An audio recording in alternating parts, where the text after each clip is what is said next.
tunatakiwa tuchunguze mambo takriban 6. La kwanza, kuchunguza na kubaini chanzo halisi cha matukio wakati wa uchaguzi na baada ya uchaguzi.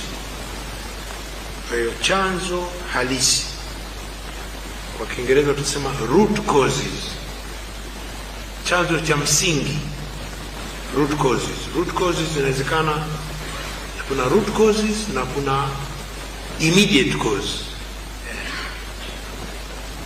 Kwa hiyo kuchunguza hilo, kubainisha nini kiini. Pili ni kuchunguza lengo la lililokusudiwa na wale ambao tutaona walikuwa wamepanga na kutekeleza vitendo hivyo.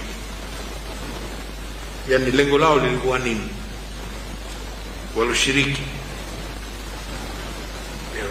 lazima walikuwa na lengo. Lengo lipi? Hatujui. Lengo gani?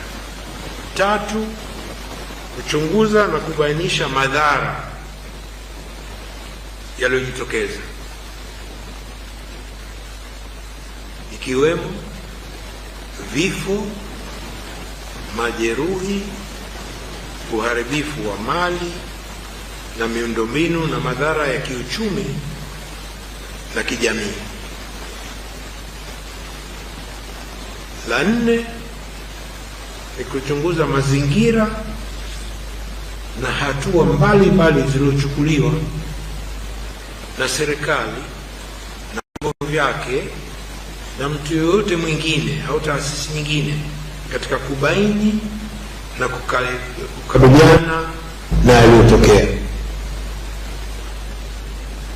Mazingira na hatua zilizochukuliwa.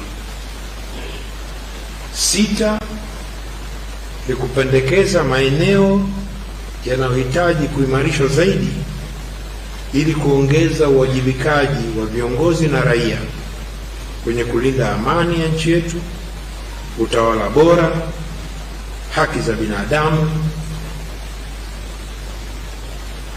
utawala wa sheria na mfumo madhubuti wa majadiliano ya kisiasa, kijamii na kiuchumi hadi kufikia maridhiano ya kitaifa na kuhakikisha vurugu kama hizi hazijitokezi tena.